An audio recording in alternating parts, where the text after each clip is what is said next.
महाभारत के युद्ध में बर्बरीक नाम के धनुर्धर ने अहम भूमिका निभाई थी। बर्बरीक की गिनती दुनिया श्रेष्ठ धनुर्धरों में की जाती है। विशेष बात यह है कि बर्बरीक युद्ध न करके पांडवों की जीत की वजह बने। बर्बरीक भीम के पुत्र घटोत्कच के पुत्र थे।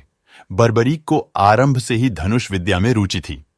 बर्बरीक को भगवान शिव ने वरदान दिया था कि वह अपने 3 बाणों से तीनों लोक जीत सकते हैं। भगवान शिव ने उन्हें वरदान के साथ 3 अमोघ बाण भी दिए। जब महाभारत का युद्ध आरंभ हुआ तो भगवान कृष्ण इस बात को जानते थे। तो मित्रों, वीडियो आगे देखने से पहले चैनल को सब्सक्राइब जरूर करना। मित्रों, महाभारत के युद्ध को लेकर भगवान श्री कृष्ण को यह भय सताने लगा कि अगर बर्बरीक युद्ध में शामिल हुए और कौरवों की तरफ से यदि युद्ध किया तो पांडवों की हार सुनिश्चित है। बर्बरीक को हारे का सहारा कहा जाता है। भगवान की चिंता थी, बर्बरीक हारने वाले सेना का साथ देंगे और कौरवों की इस युद्ध में हार हो रही थी।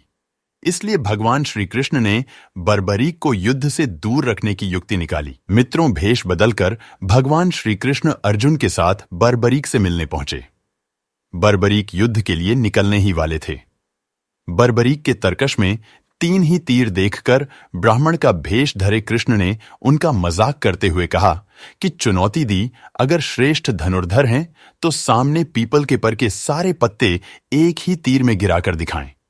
बर्बरीक भगवान की बातों में आ गए और तीर चला दिया, जिससे कुछ क्षणों में सभी पत्ते गिराकर तीर श्री कृष्ण के पैरों के पास चक्कर लगाने लगा। इस पूरे घटनाक्रम में बर्बरीक की तीरंदाजी का पता करने के लिए श्री कृष्ण ने चुपके से एक पत्ता अपने एक पैर के नीचे दबा लिया था। बर्बरीक को ये बात समझ आ गई।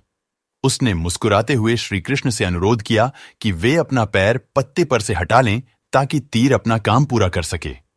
जब श्री कृष्ण को यकीन हो गया कि बर्बरीक जिस तरफ से भी युद्ध करेंगे, दूसरे पक्ष की हार तय है, इस पर उन्होंने पूछा कि बर्बरीक किसकी तरफ से युद्ध करोगे? तो बर्बरीक ने उत्तर दिया कि अपनी मां को वादा कर चुके हैं कि जो पक्ष हारेगा वो उसी की तरफ से युद्ध करेंगे। श्री कृष्ण दोबारा ब्राह्मण के वेश में बर्बरीक के पास पहुंचे और दान में सिर मांग लिया। बर्बरीक महान धनुर्धर होने के साथ बात के भी दानी थे और वचन के पक्के थे। बर्बरीक ने अपना शीश काटने से पहले भगवान से विनती की वे सिर्फ एक बार अपने वास्तविक रूप के दर्शन करा दें।